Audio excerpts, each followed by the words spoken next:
Finally load ಆಯಿತು. ಇವ್ರು ನೋಡ್ರಿ ಬೈಕ್ನ ನನ್ನ ಗಾಡಿಗೆ ಅಡ್ಡ ಹೊಡೆದ್ಬಿಟ್ಟು ಇಷ್ಟೊತ್ತಕ ಕಿರಿಕ್ ಮಾಡಿದ್ರು. ಮಳೆ ನೋಡ್ರಿ ಹೆಂಗೆ ಬರ್ತೈತೆ. ಯಾರ ಮಾಟ ಮಂತ್ರ ಮಾಡಿಸಿರ್ಬೇಕು. ಯಾಕೋ ಈ ಟ್ರಿಪ್ಪು ಒಂದೆರಡು ಟ್ರಿಪ್ಪಿಂದ ಬರೀ ತೊಂದರೆಗಳು ಆಗ್ತವೆ. ನಮ್ಮ ಚಾಲೆಂಜಿಂಗ್ ಸ್ಟಾರ್ ದರ್ಶನ್ ಅವರು ಕೊಲೆ ಪ್ರಕರಣದಲ್ಲಿ ಸಿಗಾಕೊಂಡವ್ರೆ. ಅದ್ರ ಬಗ್ಗೆ ನಾನೇನು ಹೇಳ್ತೀನಿ ಅಂತ ಹೇಳಿದ್ರೆ, ಮನೆ ನೋಡ್ರಿ ಎಲ್ಲೈತೆ ಇದು. ಮಿಸ್ ಆಗಿಂದ ರೈಟ್ ಹೊಡೆದ್ಬಿಟ್ರೆ ಮನೆ ಮೇಕೆ ಎತ್ಬಿಡುತ್ತೆ ವೀಲು. ಇನ್ನೂ ವಾಸ ಇದ್ದಾರೆ ಗುರು ಮನೆ ಒಳಗೆ. ಬೆಲ್ಲದು ಘಮ ಘಮ ಅಂತ ಸ್ಮೆಲ್ ಹೊಡಿತಾ ಇದೆ. ಹಾಲೆ ಮನೆದು ಬೆಲ್ಲ ಮಾಡೋದು. ಏನಾಗೈತೆ ಅಂದರೆ ಒಂದು 9 kg ಸಾಲ್ಟೇಜ್ ಬಂದೈತೆ. ಸಾಲ್ಟೇಜ್ ಬಂದಿರೋದಕ್ಕೆ ಅಮೌಂಟ್ ಕಟ್ಕೊಡು ಅಂತ ಹೇಳ್ತಾವ್ರೆ. ಹಾಯ್ ಸ್ನೇಹಿತರೆ, ಎಲ್ಲರಿಗೂ ನಮಸ್ಕಾರ. ಮತ್ತೊಂದು ವಿಡಿಯೋಗೆ ಸ್ವಾಗತ ಸ್ನೇಹಿತರೆ. ವ್ಲಾಗ್ ಬಂದ್ಬಿಟ್ಟು ಲೇಟ್ ಆಯಿತು. ಡೈಲಿ ವ್ಲಾಗ್ ಹಾಕಬೇಕು, ಅಟ್ಲೀಸ್ಟ್ ಒಂದು 2 ಡೇಸ್ಗಾದರೂ ಒಂದು ಹಾಕಬೇಕು ಅಂತ ಅನ್ಕೊತೀನಿ. ಬಟ್ ಆಗ್ತಾಯಿಲ್ಲ. ನಾನೇನು ಮಾಡ್ತೀನಿ, ಏನಾದರೂ ಒಂದು ವಿಶೇಷ ಇದ್ದರೆ ಮಾತ್ರ ವಿಡಿಯೋ ಮಾಡ್ತೀನಿ. ಹಂಗಾಗ್ಬಿಟ್ಟು ಸ್ವಲ್ಪ ಲೇಟ್ ಆಗ್ತೈತೆ. ಒಂಚೂರು ಅಡ್ಜಸ್ಟ್ ಮಾಡ್ಕೊಳ್ರಿ. ಆ ಥರ ಡೈಲಿ ಏನಾರು ಕಂಟೆಂಟ್ ಸಿಕ್ಕಿದ್ರೆ ನಾನು ಡೈಲಿ ವೀಡಿಯೋ ಬೇಕಾದರೆ ವಿಡಿಯೋ ಮಾಡಿ ಹಾಕ್ತೀನಿ. ಆದರೂ ಸ್ವಲ್ಪ ಲೇಟ್ ಆಗ್ತೈತೆ. ಟೈಮು ಸಾಕಾಗ್ತಾಯಿಲ್ಲ ಎಡಿಟ್ ಮಾಡೋದಕ್ಕೆ, ವಿಡಿಯೋ ಮಾಡೋದಕ್ಕೆ. ಕೆಲವೊಂದು ಟೈಮು ನನ್ನ ಟ್ರಿಪ್ಗಳು ಹಂಗೆ ವಿಡಿಯೋ ಮಾಡಿದಾಗ ಹಂಗೆ ಬಂದುಬಿಟ್ಟಿದ್ದೀನಿ. ಹಾಗೆಯೇ ಯಾರ್ಯಾರು ಹೊಸ್ದಾಗಿ ನೋಡ್ತಾ ಇದ್ದೀರಾ ದಯವಿಟ್ಟು ನನ್ನ ಚಾನಲನ್ನು ಸಬ್ಸ್ಕ್ರೈಬ್ ಮಾಡ್ಕೊಂಡು ಸಪೋರ್ಟ್ ಮಾಡಿ ಅಂತ ಹೇಳ್ತಾ ವಿಡಿಯೋನ ಸ್ಟಾರ್ಟ್ ಮಾಡೋಣ. ಹಾಗೆ ವಿಡಿಯೋದಲ್ಲಿ ಏನಾದ್ರು ಒಂದು ಹೇಳ್ಬೇಕಂತಿದ್ರೆ ಕಮೆಂಟಲ್ಲಿ ತಿಳಿಸಿ ಅಂತ ಹೇಳ್ತಾ ಸ್ನೇಹಿತರೆ ವಿಡಿಯೋನ ಸ್ಟಾರ್ಟ್ ಮಾಡೋಣ.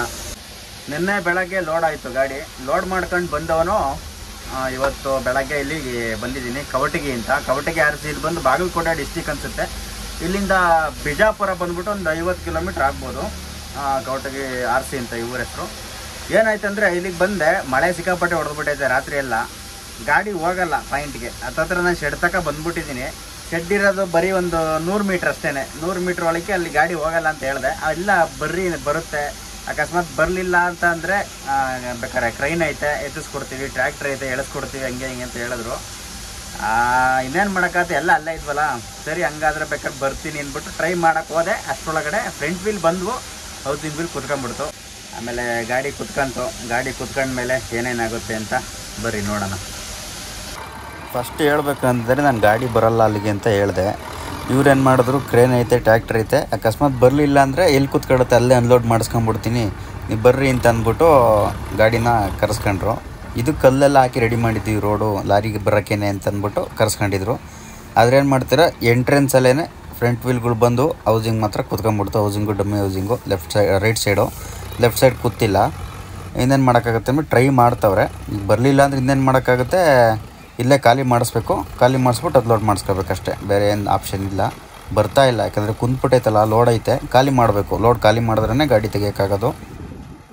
ಸುಮ್ಮನೆ ಟ್ರೈ ಮಾಡಿದ್ರೆ ಆಗಲ್ಲ ಇದು. ಹೆಂಗಾದ್ರೂ ಆಗಲಿ ಅಂದ್ಬಿಟ್ಟು ಬೆಲ್ಟ್ ಕಟ್ಟಿದ್ದು ಟ್ಯಾಕ್ಟ್ರಿಗೆ, ಚಾರ್ಸಿಗೆ ಕಟ್ಟಿದ್ದು, ಬ್ಯಾಕ್ ಸೈಡು ಡೋರ್ ಹತ್ರ ಕೆಳಗಡೆ ಅಲ್ಲಿ ಹಾಕ್ಬಿಟ್ಟು ತಳಿಸಿದ್ದು. ಆಗಲ್ಲ ಇದು, ಸುಮ್ಮನೆ ಟ್ರೈ ಮಾಡಿದ್ರೆ ಆಗಲ್ಲ. ಸ್ಟಾಪ್ ಮಾಡಿಸ್ಬಿಟ್ಟು ಖಾಲಿ ಮಾಡ್ಸೋಣ, ಆಮೇಲೆ ನೋಡೋಣ. ಗಾಡಿ ತೆಗೆಸ್ಕೊಂಡ್ಬಿಟ್ಟವನು ಅರ್ಜೆಂಟ್ ಲೋಡ್ ಸೆಟ್ ಆಯಿತು ಅಂದ್ಬಿಟ್ಟು ಬೀಳಗಿ ಶುಗರ್ ಫ್ಯಾಕ್ಟ್ರಿ ಹತ್ರ ಬಂದೆ. ಆಲ್ರೆಡಿ ಲೋಡು ಆಯಿತು ರಾಮನಗರಕ್ಕೆ. ಈಗ ಇಲ್ಲಿಂದ ಹೊರಡ್ಬೇಕಷ್ಟೇ ಬಿಲ್ ಇಸ್ಕೊಂಡು. ಬಾಗಲಕೋಟೆ ಎಲ್ಲ ಪಾಸ್ ಮಾಡ್ಕೊಂಡು ಹುನಗುಂದ ಸಿಟಿಲಿದ್ದೀನಿ. ಎದುರುಗಡೆ ಕಾಣ್ತಾವ್ರು ನೋಡ್ರಿ, ಇವರು ಬೈಕಲ್ಲಿ ಹೋಗ್ತಿರೋರು. ಕುಡಿದ್ಬಿಟ್ಟು ನನ್ನ ಮೇಲೆ ಗಲಾಟೆ ಮಾಡೋಕೆ ಬಂದರು. ಗಾಡಿ ಬೈಕ್ನ ಅಡ್ಡ ಹೊಡೆದ್ಬಿಟ್ಟು ಧೂಳದೆ ಅಳ್ತೈತೆ, ನಿಧಾನಕ್ಕೆ ಹೋಗೋ ಹಂಗೆ ಇದೆ. ಸಿಟಿ ರೋಡ್ ನಾನು ಹೋಗ್ತಾ ಇರೋದು 30-40ಲಿ. ಫಸ್ಟ್ ಆಫ್ ಆಲ್ ಇವ್ರು ಹೆಲ್ಮೆಟ್ ಹಾಕೊಂಬರ್ಬೇಕು. ನಾನು ಯಾವಾಗ ವೀಡಿಯೋ ಮಾಡೋಕ್ಕೆ ಮೊಬೈಲ್ ತೆಗೆದೆ ಆವಾಗ ಸುಮ್ಮನೆ ಹೋಗ್ತಾರೋ ಮುಚ್ಕೊಂಡು. ಹುನಗುಂದ ಬಿಟ್ಟವನು ಎಂಟ್ರಿ ಆದ ಮೇನ್ ರೋಡ್ಗೆ. ಸ್ಟಾರ್ಟ್ ಆಯಿತು ಮಳೆ. ಅಲ್ಲಿಂದ ಇಳ್ಕಲ್ ಬಿಟ್ಟು ಮುಂದೆ ಹೋಗ್ತಾ ಇದ್ದೀನಿ. ಆದರೂ ಕೂಡ ಮಳೆ ಕಮ್ಮಿ ಆಗಿಲ್ಲ. ಹೆವಿ ಹೊಡಿತೈತೆ ರೋಡ್, ತುಂಬ ನೀರು. ಗಾಡಿ ಓಡಿಸೋಕ್ಕೆ ಸ್ವಲ್ಪ ಪ್ರಾಬ್ಲಮ್ ಏನೇ ಇದು. ಹಿಂಗೆ ಹೊಡೆದ್ರೆ ಮಳೆ ಹೆವಿ ಗಾಳಿನೂ ಐತೆ. ಗುಡ್ ಮಾರ್ನಿಂಗ್ ಸ್ನೇಹಿತರೆ, ನಮಸ್ಕಾರ ಎಲ್ಲರಿಗೂ. ಇವಾಗ ನಾನು ಎಲ್ಲಿದ್ದೀನಪ್ಪ ಅಂತ ಹೇಳಿದ್ರೆ ಮದ್ದೂರಲ್ಲಿದ್ದೀನಿ. ಮದ್ದೂರು ಸಿಟಿ ಒಳಗಡೆ ಹೋಗ್ತಾ ಇದ್ದೀನಿ. ಲೋಡ್ ಆಗಿದ್ದು ಬಂದು ರಾಮನಗರಕ್ಕೆ. ಮದ್ದೂರಿಗೆ ಯಾಕೆ ಹೋದಂತ ಕೇಳ್ಬೋದು. ಬಟ್ ಮಂಡ್ಯಗೆ ಲೋಡ್ನ ಬೇರೆ ಕಡೆಗೆ ಕಳಿಸ್ತವ್ರೆ. ಏನೋ ಅಲ್ಲಿ ರಾಮನಗರದ್ದು ಏನೋ ಗೋಡನ್ ಏನೋ ಫುಲ್ ಆಗೈತೆ ಅಂತೆ. ಅದಕ್ಕೆ ಇವರು ಬಿಲ್ ಚೇಂಜ್ ಮಾಡಿಬಿಟ್ಟು ನನಗೆ ತುಮಕೂರಿಗೆ ಬರೋಕ್ಕೆ ಹಿಂದೆನೇ ಫೋನ್ ಮಾಡಿದ್ರು. ಹೆಂಗೋ ಹಂಗಾಗೋದಿಗೆ ನನಗೆ ತುಮಕೂರಿಂದ ರೇಟ್ ಹೊಡ್ಕೊಂಡು ಕುಣಿಗಲ್ಲು, ಹುಲಿಯೂರು, ದುರ್ಗ, ಮದ್ದೂರು ಹಿಂಗೆ ಬರೋಕ್ಕೆ ಸರಿ ಆಯಿತು. ಅಕಸ್ಮಾತ್ ಬೆಂಗಳೂರಿಗೆ ಹೋಗಿದ್ರೆ ನನಗೆ ಎಕ್ಸ್ಟ್ರಾ ಕಿಲೋಮೀಟ್ರ್ಗಳು ಆಗ್ಬಿಡೋದು. ಏನೂ ಮಾಡೋಕ್ಕಾಗಲ್ಲ. ಬಾಡಿಗೆನ ಜಾಸ್ತಿ ಮಾಡ್ತೀನಿ ಅಂತ ಹೇಳೋರೆ. ಹೋಗೋಣ, ಇನ್ನೇನು ಮಾಡೋಕ್ಕಾಗತ್ತೆ.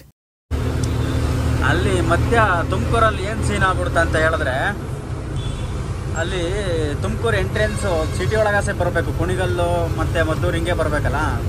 ನಾನು ಕುಣಿಗಲ್ ರೋಡಿಗೆ ಎಂಟ್ರಿ ಆಗಬೇಕಾರೆ ತುಮಕೂರಲ್ಲಿ ಅಲ್ಲಿ ಬೈಪಾಸಿಂದ ಎಂಟ್ರಿ ಆದೆ ಸಿಟಿ ರೋಡ್ಗೆ. ಅಲ್ಲಿ ಏನೋ ಮೋಸ್ಟ್ಲಿ ರೋಡ್ ಕನ್ಸ್ಟ್ರಕ್ಷನ್ ಏನೋ ಐತೇನೋ. ನಾನು ಸುಮಾರು ಒಂದು 2-3 ಕಿಲೋಮೀಟ್ರ್ ವಾಪಸ್ ಹೋಗಿದ್ದೆ ಸಿಟಿ ಒಳಗಡೆಗೆ, ಶ್ರೀದೇವಿ ಕಾಲೇಜ್ ರೋಡಲ್ಲಿ. ಅಲ್ಲೇನು ಮಾಡಿಬಿಟ್ರು ವಾಪಸ್ ಕಳಿಸ್ಬಿಟ್ರು, ಅಂದರೆ ಬಂದ್ ಮಾಡಿದ್ರು ರೋಡ್ನ. ಸುಮಾರು ಬೆಳಗ್ಗೆ ಒಂದು 5 ಕಾಲ ಆಗಿತ್ತು ಆ ಟೈಮಲ್ಲಿ. ಅಂದರೆ ಬ್ಯಾರಿಕೇಡೆಲ್ಲ ಹಾಕ್ಬಿಟ್ಟು ಕ್ಲೋಸ್ ಆಗಿ ಹೋಗಿತ್ತು, ಯಾರೂ ಇರಲೂ ಇಲ್ಲ, ಅಲ್ಲಿ ದಾರಿನೇ ಇರಲಿಲ್ಲ. ಅಲ್ಲಿ ಒಂದು ಟೀ ಅಂಗಡಿಯವ್ರನ್ನ ಕೇಳೋ ಹೊತ್ತಿಗೆ ವಾಪಸ್ ಹೋಗ್ರಿ ಅಂತ ಹೇಳಿದ್ರು. ವಾಪಸ್ ಹೋಗಿ ಅಲ್ಲೊಂದು ಬೇರೆ ದಾರಿ ತೋರಿಸಿದ್ರು. ಅವರು ತೋರಿಸಿದ ರೂಟಲ್ಲಿ ಹೋದೆ. ತೋರಿಸಿದ ರೂಟ್ ಬಂದ್ಬಿಟ್ಟು ಅದು ಎಲ್ಲಿ ಟಚ್ ಆಗುತ್ತೆ ಅಂದರೆ ನಾಮುಚ್ಚಿನ ರೋಡಿಗೆ ಟಚ್ ಆಗುತ್ತೆ ಆ ರೋಡು. ಅಂದರೆ ಬ್ರಿಡ್ಜ್ ಮೈನ್ ರೋಡು ಇದಕ್ಕೆ ಬೈಪಾಸ್ಗೆ ಟಚ್ ಆಗುತ್ತೆ. ಅದಕ್ಕೆ ಹೋಗಿ ತೋರಿಸಿದ್ರು. ಅಲ್ಲಿ ಹೋದೆ, ಅಲ್ಲಿ ನೋಡಿದ್ರೆ ಬ್ರಿಡ್ಜಲ್ಲಿ ಲೈಟ್ ಪಾಸ್ ಆಗಲಿಲ್ಲ, ಯಾಕಂದರೆ ಅದು ಚಿಕ್ಕದು ಬ್ರಿಡ್ಜು, ನಮ್ಮ ಗಾಡಿ ಪಾಸ್ ಆಗಲ್ಲ ಅಲ್ಲಿ. ಆಮೇಲೆ ಆಯಿತಾ. ಆಮೇಲೆ ಸರ್ವಿಸ್ ರೋಡಲ್ಲೇ ಅಲ್ಲೊಬ್ರನ್ನ ಕೇಳಿದೆ. ವಾಪಸ್ ಅಲ್ಲಿ ಕೇಳೋ ಹೊತ್ತಿಗೆ ಸರ್ವಿಸ್ ರೋಡಲ್ಲೇ ಹೋಗು, ಆಪೋಸಿಟ್ ರೋಡಲ್ಲಿ ಅಲ್ಲೈತೆ ಅಂತ ಜಾಗ ಐತೆ, ಮತ್ತೆ ತಗೊಂಡು ಹೋಗ್ಬೋದು ಅಂತ ಹೇಳಿದ್ರ. ಸರ್ವಿಸ್ ರೋಡಲ್ಲೇ ಹೋದೆ. ಅಲ್ಲಿ ನೋಡಿದ್ರೆ ಡೆಡ್ ಎಂಡಲ್ಲಿ ಏನಾಯಿತು, ನನಗೆ ಯೂ ಟರ್ನ್ ಮಾಡ್ಕೊಳ್ಳೋಕೆ ಜಾಗ ಇರಲಿಲ್ಲ. ಮುಂದಕ್ಕೆ ದಾರಿನೂ ಇಲ್ಲ, ಏನೂ ಇಲ್ಲ. ವಾಪಸ್ ಬರಲೇಬೇಕಲ್ಲ. ವಾಪಸ್ ಯೂ ಟರ್ನ್ ಮಾಡ್ಕೊಳ್ಳೋಣ ಅಂತ ಅಂದರೆ ಅಲ್ಲೂ ರೋಡ್ ಚರಂಡಿಯಲ್ಲಿ ಅಗದ್ಬಿಟ್ಟು ಮೇಲ್ಗಡೆ ಹೊಸ್ದಾಗಿ ಕಾಂಕ್ರೀಟ್ ಸ್ಲ್ಯಾಬ್ ಹಾಕ್ಬಿಟ್ಟವ್ರೆ. ಅದ್ರ ಮೇಲೆ ಸ್ವಲ್ಪ ಮಣ್ಣು ಹಾಕವ್ರೆ. ಚರಂಡಿ ಅಷ್ಟು ಅಗಲ ಇರಲಿಲ್ಲ, ಒಂದು 2 ಅಡಿ 2.5 ಅಡಿ ಇರ್ಬೋದೇನೋ. ಅಲ್ಲಿ ರಿವರ್ಸ್ ಹೊಡಿಬೇಕಾಯ್ತು. ಗಾಡಿ ಅವನ ಹಿಂದಕ್ಕೆ ಹೋಯ್ತು, ರಿವರ್ಸ್ ಹೊಡೆದೆ. ಮುಂದೆ ಮತ್ತೆ ತಿರ್ಸ್ಕೋಬೇಕಾದ್ರೆ ಏನಾಯಿತು, first second lift axle housing pass ಆಯಿತು. 4 ಆಕ್ಸಲ್ ಪಾಸ್ ಆಯಿತು. 5ನೇ ಆಕ್ಸಲ್ಲು ಲಾಸ್ಟು ಡಮ್ಮಿ ಆಕ್ಸಲ್ಲು ಏನಾಯಿತು, ಕುತ್ಕೊಂಡ್ಬಿಡ್ತು. ಸಿಮೆಂಟು ಅದೇನಾಯಿತು ಹಂಗೆ ಕಸ್ಕೊಂಡು ಕೆಳಗಡೆ ಕುತ್ಕೊಂಡ್ಬಿಡ್ತು. ಟೈರ್ ಸಮೇತ ಟೈರ್ ಚರಂಡಿ ಹೊಡಿಗೆ ಹೋಗ್ಬಿಡ್ತು. ಆಮೇಲೆ ನನಗೆ ಮುಂದ್ಗಡೆ ಜಾಗ ಇಲ್ಲ, ಮುಂದ್ಗಡೆ ಡಿವೈಡರ್ ಐತೆ, ಗಾಡಿ ಮುಂದಕ್ಕೆ ಜಾಸ್ತಿ ತಗೊಳಕ್ಕಾಗಲ್ಲ. ಅದ್ರೊಳಗೆ ಬರೋ ಕುತ್ಕೊಂಡ್ಬಿಟ್ಟೈತೆ. ಏನಪ್ಪ ಮಾಡೋದು, ಟೈರ್ ಬೇರೆ ಪ್ರೆಸ್ ಆಗ್ಬಿಟ್ಟೈತೆ ಎಡ್ಜಿಗೆ. ಟೈರೆಲ್ಲಿ ಹೊಡೆದೋಗುತ್ತೋ ಗಾಡಿ. ಅಂದರೆ ಕುತ್ಕೊಂಡ ತಕ್ಷಣ ಹೆಂಗಾಯ್ತು ಅಂದರೆ ಗಾಡಿ ಆ ಕಡೆ ಈ ಕಡೆ ಫುಲ್ ಜೋಲ್ಟ್ ಆಗ್ಬಿಡ್ತು, ಹಂಗೆ ಮಲಗ್ಬಿಡ್ತು. ನಾನು ಗಾಡಿ ಎಲ್ಲಿ ಮೋಸ್ಟ್ಲಿ ಅಪ್ಸೈಡ್ ಆಗ್ಬಿಡುತ್ತೇನೋ ಅನ್ನೋ ಟೈಪ್ ಭಯ ಆಗ್ಬಿಡುತ್ತೆ ನನಗೆ. ಹೆಂಗೋ ಸದ್ಯ ದೇವರು ಕಾಪಾಡೋನೆ ಮೋಸ್ಟ್ಲಿ ನನ್ನ ಇವತ್ತು. ಆಮೇಲೆ ಇನ್ನೊಂದ್ಸಲಿ ಇಳಿದು ಹೋದೆ ಕೆಳಗಡಿಕೆ, ನೋಡಿದೆ ಸದ್ಯ ಹೌಸಿಂಗ್ ಬಿಲ್ ಕುಂತಿರ್ಲಿಲ್ಲ, ಡಮ್ಮಿ ಹೌಸಿಂಗ್ ಅಂತ ಗೊತ್ತಾಯ್ತಲ್ಲ. ಆಮೇಲೆ ಏನು ಮಾಡಿದೆ, ಏನಿಲ್ಲ ಎಕ್ಸ್ಟ್ರಾ ಗಾರಿಗೆ ಹಾಕ್ಬಿಟ್ಟು ಫಸ್ಟ್ ಗುಂಡಿ ಒಳಗಿಂದ ಗಾಡಿ ಮೂವ್ ಮಾಡಿಬಿಟ್ಟೆ. ಆ ಚರಂಡಿ ಒಳಗಿಂದ ಗಾಡಿನ ಹತ್ತಿಸ್ಬಿಟ್ಟೆ. ವೀಲು ಹತ್ತು ಬಂದಮೇಲೆ ನನಗೆ ಇದ್ದಿದ್ದೆ ಅರ್ಧ ಅಡಿ ಜಾಗ. ಅರ್ಧ ಅಡಿ ಮುಂದಕ್ಕೆ ಹೋದರೆ ಡಿವೈಡರ್ ಹೊಡಿತೀನಿ, ಅರ್ಧ ಅಡಿ ಹಿಂದಕ್ಕೆ ಹೋದರೆ ಗುಂಡಿ ಒಳಗೆ ಬೀಳ್ತೀನಿ. ಅಲ್ಲೇ ಒಂದು ಚೂರು ಹಿಂದೆ ಮುಂದೆ ಒಂದು 7-8 ಸಲ ಹಿಂದೆ ಮುಂದೆ ಆಡಿಸಿ ಗಾಡಿನ ತಿರುಗಿಸ್ಕೊಂಬಿಟ್ಟು ಮೇನ್ ರೋಡಿಗೆ ಬಂದು ವಾಪಸ್ ಇನ್ನೊಂದು 5-6 ಕಿಲೋಮೀಟರ್ ಆದರೂ ಪರವಾಗಿಲ್ಲ ಅಂದ್ಬಿಟ್ಟು ಮತ್ತೆ ವಾಪಸ್ ಹೋಗಿ ಮೇನ್ ರೋಡಲ್ಲಿ ಅಲ್ಲಿ ಅಂತರ್ಸಳ್ಳಿ ಬೈಪಾಸ್ ಐತೆ, ಅಂತರ್ಸಳ್ಳಿ ಬೈಪಾಸ್ ತಗೋ ಹೋಗ್ಬಿಟ್ಟು ನೋಡ್ರಿ ಹೆಂಗೆ ಬರ್ತಾರೆ ಕಾರ್ ಅವ್ರು ಇವರು. ಕೊನೆಗೆ ಅಂತರ್ಸಳ್ಳಿ ಬೈಪಾಸ್ ಹತ್ರ ಹೋಗಿ ಆ ಬ್ರಿಡ್ಜ್ ಕೆಳಗಡೆ ಯೂ ಟರ್ನ್ ಮಾಡ್ಕೊಂಬಿಟ್ಟು ಅಲ್ಲಿಂದ ತುಮಕೂರು ಸಿಟಿ ಒಳಗಿಂದ ಕುಣಿಗಲ್ ರೋಡಿಗೆ ಬಂದು ಕುಣಿಗಲ್ಲಿಂದ ಈಗ ಆಲ್ರೆಡಿ ಮದ್ದೂರಿಂದ ಮಂಡ್ಯ ಇನ್ನೇನು ಬೈಪಾಸ್ ರೋಡ್ಗೆ ತಗೊಂತ ಇದ್ದೀನಿ. ಈಗ ಇಲ್ಲಿಂದ ಇನ್ನೇನು ಹೈವೇ ಹತ್ಬಿಟ್ರೆ ಸೀದಾ ಇಲ್ಲಿಂದ ಒಂದು 15 ಕಿಲೋಮೀಟ್ರ್ ಇರ್ಬೋದೇನೋ ಮಂಡ್ಯ. ಸೀದಾ ಹೋಗಿ ಮಂಡ್ಯ ದಾಟಬೇಕಂತೆ, ಅನ್ಲೋಡ್ ಪಾಯಿಂಟ್ ಏನೋ ಮಂಡ್ಯ ದಾಟಬೇಕು ಅಂತ ಹೇಳೋರೆ. ನೋಡೋಣ, ಮಂಡ್ಯ ದಾಟ್ಬಿಟ್ಟು ಅನ್ಲೋಡ್ ಪಾಯಿಂಟ್ ತಗೋ ಹೋಗೋಣ. ಬಾಡಿಗೆ ಬಂದು ಇದು 1600 ಹೇಳಿದ್ದು. ಅವರೇಜ್ ಬಾಡಿಗೆನ ಏನಂತ ಹೇಳ್ಕೊಳೋ ಬಾಡಿಗೆ ಏನಲ್ಲ, ಸಕ್ಕರೆ 1000 ಅಂದರೆ ಬೇರೆ ಆಫೀಸ್ಗಳಲ್ಲಿ ಇನ್ನೂ ಕಡಿಮೆ. 1450 1500ಕ್ಕೆಲ್ಲ ಲೋಡ್ ಮಾಡ್ತವ್ರೆ, ಅದಿನ್ನೂ ಕಡಿಮೆ. ಇದು ಮೋಸ್ಟ್ಲಿ ಪರವಾಗಿಲ್ಲ ಅನ್ಕೊಂತೀನಿ. ಇವಾಗ ಒಂದು ಆಲ್ಮೋಸ್ಟ್ ಎಲ್ಲರಿಗೂ ಗೊತ್ತಿರೋದೇನೆ, ಸುದ್ದಿ ಎಲ್ಲ ವೈರಲ್ ಆಗಿ ಎಲ್ಲ ಗೊತ್ತಿರುತ್ತೆ. ದರ್ಶನ್ ಅವರು ಕೊಲೆ ಮಾಡವ್ರೆ ಯಾರೋ ರೇಣುಕಾ ಸ್ವಾಮಿನವ್ರನ್ನ ಅಂತ. ನಾನು ಒಬ್ಬ ಅಭಿಮಾನಿಯಾಗಿ ಏನು ಹೇಳ್ತೀನಿ ಅಂತಂದರೆ, ಬೇಕಿರಲಿಲ್ಲ ಅವ್ರಿಗೆ ಇವೆಲ್ಲ. ಆಮೇಲೆ ಮೇಯ್ನು ಅಮ್ಮ ಏನಿತ್ತು ಇಗ್ನೋರ್ ಮಾಡಬೇಕಾಗಿತ್ತು, ಅವೆಲ್ಲ ಇವ್ರಿಗೆ ತೋರಿಸ್ಬಾರ್ದಾಗಿತ್ತು. ಇವ್ರಿಗೆ ತೋರಿಸಿ ಇದು ಎಷ್ಟೊಂದೆಲ್ಲ ದೊಡ್ಡದು ಕತೆ ಆಯ್ತಲ್ಲ, ಅದ್ರ ಬದಲು ಇಗ್ನೋರ್ ಮಾಡಂಗೆ ಡಿಲೀಟ್ ಮಾಡಿ ಬ್ಲಾಕ್ ಮಾಡಿ ಬಿಸಾಕಿದ್ರೆ ಇಷ್ಟೆಲ್ಲ ಸೀನ್ಗಳೇ ಆಗ್ತಾ ಇರಲಿಲ್ಲ. ಏನು ಮಾಡೋಕ್ಕಲ್ಲ, ಅವೆಲ್ಲ ಮಾತಾಡೋಕ್ಕೆ ನಾವೆಲ್ಲ ಅದು ತಿಳ್ಕೊಂಡಿಲ್ಲ, ಏನಿಲ್ಲ. ಏನಂದರೆ ಈ ಥರ ನ್ಯೂಸ್ ಚಾನಲ್ಗಳೆಲ್ಲ ಹೇಳ್ತಾ ಇರೋದ್ರಿಂದ ನೋಡಿ ತಕ್ಕ ಮಟ್ಟಿಗೆ ನಿಜನ ಸುಳ್ಳ ಗೊತ್ತಿಲ್ಲ, ನೋಡಿದ್ರೆ 90% ನಿಜ ಅಂತ ಹೇಳ್ತವ್ರೆ. ಒಟ್ಟಿನ ಕನ್ಫರ್ಮ್ ಮೋಸ್ಟ್ಲಿ ಪೊಲೀಸವರೆಲ್ಲ ಹೇಳಿರೋ ಪ್ರಕಾರ ಇವರೇ ಮಾಡಿರೋದು ಅಂತ ಹೇಳ್ತವ್ರೆ. ಇವರಿನ್ನೂ ಒಪ್ಕೊಂಡಿಲ್ವಂತೆ. ಏನೋ ನೋಡೋಣ, ಅದು ಮುಂದಕ್ಕೆ ಗೊತ್ತಾಗುತ್ತೆ. ಬಿಟ್ಟು ನಾನು ಇವತ್ತು ವೀಡಿಯೋ ಮಾಡ್ತಿರೋದು ಇವತ್ತು ಬಂದ್ಬಿಟ್ಟು 14ನೇ ತಾರೀಕು. ಇವತ್ತು ನನಗೆ ಅಷ್ಟು ಗೊತ್ತು, ಮುಂದಕ್ಕೆ ಏನು ಅಂತ ಗೊತ್ತಿಲ್ಲ. ಬೇಕಾಗಿರಲಿಲ್ಲ ಇವ್ರಿಗೆ ಅವೆಲ್ಲ. ಹಿಂಗೆ ಒಳ್ಳೆ ಹೆಸರು ಮಾಡ್ಕೊಂಡು ಹೆಸರಿತ್ತು, ಅಭಿಮಾನಿಗಳು ಇದ್ದರು ಬೇಜಾನ್ ಜನ. ಆರಾಮಾಗಿ ಇರೋದು ದುಡ್ಡು ಒಳ್ಳೆ ದಾರಿಲಿ ಇಲ್ಲ ಕಂಪ್ಲೇಂಟ್ ಆದರೂ ಕೊಟ್ಟು ಅವ್ರ ಕಡೆಯಿಂದನೇ ಗೆದರಿಸಿದ್ರೆ ಸರಿ ಆಗ್ತಾಯಿತ್ತು. ಸುಮ್ಮನೆ ಹಾಕ್ಬಿಡ್ತಿದ್ರು. ಸಾಯಿಸೋಂಥ ಅಗತ್ಯ ಇರಲಿಲ್ಲ ಪಾಪ. ಆದರೆ ಜೀವನ ತಾನೆ, ಏನೇ ಆದ್ರೂ ಅವ್ರಿಗೂ ಫ್ಯಾಮಿಲಿ ಎಲ್ಲ ಇರುತ್ತೆ. ಆ ಥರ ಅಷ್ಟೊಂದು ಕ್ರೂರವಾಗಿ ಸಾಯಿಸೋರೆ ಅಂತಂದರೆ ನನಗೂ ಬೇಜಾರಾಗುತ್ತೆ. ನಾನು ಇವಕ್ಕೆಲ್ಲ ಅಭಿಮಾನಿ ಅಲ್ಲ. ನಾನೇನಿದ್ರು ಅವ್ರ ಆ್ಯಕ್ಟಿಂಗು, ಅವ್ರ ಫಿಲಮ್ಗಳು ಏನಂದರೆ ಹಳೆಯ ಫಿಲಮ್ಗಳೆಲ್ಲ ನಾನು ಸಿಕ್ಕಾಪಟ್ಟೆ ಇಷ್ಟಪಟ್ಟು ಅಂದರೆ ಇನ್ಸ್ಪಿರೇಷನ್ ಥರ ಅವೆಲ್ಲ. ಆವಾಗೆಲ್ಲ ನೋಡಿ ಏನಾಗೈತೆ ಅಭಿಮಾನಿ ಆಗಿತ್ತು. ಅಂದರೆ ಈ ಥರ ಕೆಲಸಗಳಿಗೆಲ್ಲ ನಾನು ಯಾವತ್ತೂ ಅವ್ರಿಗೆ ಅಭಿಮಾನಿ ಅಲ್ಲ. ಫಿಲಮ್ಗಷ್ಟೇ, ಆ್ಯಕ್ಟಿಂಗ್ ಅಷ್ಟೇ ಅಭಿಮಾನಿ. ಆದರೂ ಬೇಜಾರಾಗುತ್ತೆ. ಇಂಥವ್ರನ್ನ ಇಷ್ಟಪಡ್ತೀವಿ ನಾವು, ಅಂಥವ್ರೇ ಈ ಥರ ಮಾಡಿದ್ರಲ್ಲ ಅಂತ ಸಿಕ್ಕಾಪಟ್ಟೆ ಬೇಜಾರಾಗುತ್ತೆ. ಇವಾಗಲೂ ನಾನು ಅವ್ರ ಅಭಿಮಾನಿನೇ. ಅವ್ರು ಕಷ್ಟದಲ್ಲಿದ್ದಾರೆ ಅಂತ ಅಲ್ಲ, ಅವ್ರು ಯಾರು ಸಪೋರ್ಟ್ ಇಲ್ದಲೇ ಮೇಲೆ ಬಂದವರು ಅವರು, ಅದಕ್ಕೋಸ್ಕರ. ಆಮೇಲೆ ಅವರು ರೇಣುಕಾ ಸ್ವಾಮಿಂದವ್ರು ಮಾಡಿರೋದು ಕೂಡ ತಪ್ಪೇನೆ. ಬೇಕಿರಲಿಲ್ಲ. ಇವ್ರ ಜೀವನ ನೋಡ್ಕೊಂಡ್ರೆ ಸಾಕಲ್ವಾ? ಬೇರೆಯವ್ರ ಲೈಫಲ್ಲಿ ನಾವು ಯಾಕೆ ಎಂಟ್ರಿ ಆಗಬೇಕು? ಅವ್ರ ಜೀವನ ಅವ್ರು ಹೆಂಗೋ ಮಾಡ್ಕೊಳ್ಳಿ, ಏನಾದರೂ ಮಾಡ್ಕೊಳ್ಳಿ, ನಮ್ಮ ಜೀವನ ನೆಟ್ಟಗಿದ್ರೆ ಸಾಕಲ್ವಾ ಅಂದ್ಬಿಟ್ಟು ಕಮೆಂಟ್ಗಳು ಅವೆಲ್ಲ ಮಾಡ್ದಂಗೆ ಇದ್ದಿದ್ರೆ ಸರಿ ಹೋಗ್ತಾ ಇತ್ತೇನೋ. ಅವರು ಚೆನ್ನಾಗಿರ್ತಿದ್ರು ಅವ್ರ ಫ್ಯಾಮಿಲಿ ಸಮೇತ. ಬಟ್ ಏನೋ ಇವರೇನೋ ಮತ್ತೆ ಫೇಕ್ ಅಕೌಂಟೆಲ್ಲ ಕ್ರಿಯೇಟ್ ಮಾಡಿ ಮತ್ತೆ ಅವ್ರು ಎಷ್ಟು ಬ್ಲಾಕ್ ಮಾಡಿದ್ರು ಮತ್ತೆ ಬೇರೆ ಅಕೌಂಟ್ ಕ್ರಿಯೇಟ್ ಮಾಡಿ ಅವ್ರಿಗೆ ಚಾಟ್ ಮಾಡ್ತಾಯಿದ್ರಂತೆ. ಹಂಗಾಗ್ಬಿಟ್ಟೇನೋ ಅವರು ಸ್ವಲ್ಪ ಟ್ರಿಗರ್ ಆಗಿದ್ದಾರೆ.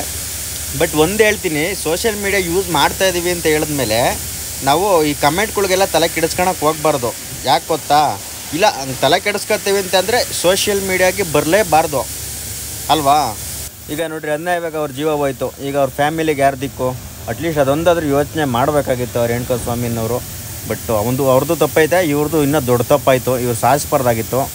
ಬಟ್ ಇವ್ರೇನು ಕಾನೂನು ರೀತಿ ಕ್ರಮ ತಗೊಂಡಿದ್ರೆ ಅಥವಾ ಒಂದು ವಾರ್ನಿಂಗ್ ಕೊಟ್ಬಿಟ್ಟು ಸುಮ್ಮನಾಗಿದ್ರು ನಡೀತಾ ಇತ್ತು. ಇವಾಗ ನೋಡ್ರಿ ಎಷ್ಟು ಪ್ರಾಬ್ಲಮ್ಮು. ಒಂದು ಸಣ್ಣ ಮಿಸ್ಟೇಕು, ಒಂದು ಕಮೆಂಟು ಒಂದು ಕೊಲೆನೇ ಮಾಡಿಸ್ಬಿಡ್ತಲ್ಲ. ನಿಜ ಹೇಳ್ತೀನಿ ನೋಡ್ರಿ, ಕಮೆಂಟ್ಗಳಿಗೆ ತಲೆನೇ ಕೆಡಿಸ್ಕೊಬಾರ್ದು. ಮಾಡೋರು ಮಾಡ್ತಾರೆ, ಇಲ್ಲಾಂದರೆ ಎಂಟ್ರಿನೇ ಕೊಡಬಾರ್ದು ಸೋಷಿಯಲ್ ಮೀಡಿಯಾಗೆ, ಸುಮ್ಮನಾಗ್ಬಿಡ್ಬೇಕು. ಬಟ್ ಅವ್ರಿಗೂ ಬೇಕಾಗಿರಲಿಲ್ಲ. ಅಚ್ಚುಕಟ್ಟ ಒಳ್ಳೆ ಫ್ಯಾಮಿಲಿ ಇತ್ತು ದರ್ಶನ್ ಅವ್ರಿಗೆ. ಮಗ ಮತ್ತು ಒಳ್ಳೆ ಹೆಂಡ್ತಿ, ಒಳ್ಳೆ ಹೆಸರು, ಒಳ್ಳೆ ಫ್ಯಾನ್ ಬೇಸು, ಲಕ್ಷಾಂತರ ಜನ ಫ್ಯಾನ್ಗಳು. ಹಬ್ಬ ಏನು ಕಡಿಮೆನೇ ಆಗಿರಲಿಲ್ಲ. ದೇವರು ಎಲ್ಲದನ್ನೂ ಕೊಟ್ಟವನೇ. ಅದು ಎಲ್ಲದನ್ನೂ ಕೊಟ್ಟಿರೋರು ಯಾಕೆ ಈ ಥರ ಮಾಡ್ಕೊತಾರೆ ಅಂತ ಗೊತ್ತಿಲ್ಲ. ಬಟ್ ಬಡವ್ರಿಗೂ ಅಷ್ಟು ಎಲ್ಲದಕ್ಕೂ ಸ್ವಲ್ಪ ಯೋಚನೆ ಮಾಡ್ತಾರೆ. ಈ ಥರ ದುಡ್ಡಿರೋರೇನೆ ಏನು ಅಂತ ಗೊತ್ತಿಲ್ಲ. ಎಲ್ಲ ಇರುತ್ತೆ, ಎಲ್ಲದನ್ನೂ ಇರುತ್ತೆ. ಒಂದು ಲೂನಾಯಿಂದ ಹಿಡಿದು ಲ್ಯಾಂಬರ್ಗಿಣಿವರೆಗೂ ದೇವರು ಕೊಟ್ಟವನೇ. ಅಂದರೆ ಕಷ್ಟಪಟ್ಟವ್ರು ಅವರು, ಸುಮ್ಮನೆ ಕೊಟ್ಟಿಲ್ಲ. ಒಂದು ಲೂನಾಯಿಂದ ಹಿಡಿದು ಲ್ಯಾಂಬರ್ಗಿಣಿವರೆಗೂ ಬೆಳಿಬೇಕಂದ್ರೆ ಅಷ್ಟು ಸುಲಭದ ಮಾತಲ್ಲ. ಕಷ್ಟಪಟ್ಟವ್ರೆ. ಒಬ್ಬರು ಲೈಟ್ ಬಾಯಿ ಆಗಿ ಅಲ್ಲಿಂದ ಹಿಡಿದು ಇಲ್ಲಿವರೆಗೂ ಭಾಳ ಮಾಡಿರೋ ಸಾಧನೆ. ಬಟ್ ಈ ಕೆಲಸ ಮಾಡಬಾರ್ದಾಗಿತ್ತು. ಬಟ್ ಇದೊಂದು ಮಾಡಿರೋ ತಪ್ಪಿಗೆ ಅಷ್ಟು ಎಲ್ಲ ಕಷ್ಟಪಟ್ಟಿರೋದು ಒಳೇಲಿ ಒಂಥರ ಹುಣಸೆಹಣ್ಣು ಕಿವಿಸ್ದಂಗೆ, ಆ ಥರ ಲೆಕ್ಕಕ್ಕಿಲ್ದಂಗೆ ಆಗೋಗ್ಬಿಟ್ಟೈತೆ ಇವಾಗ.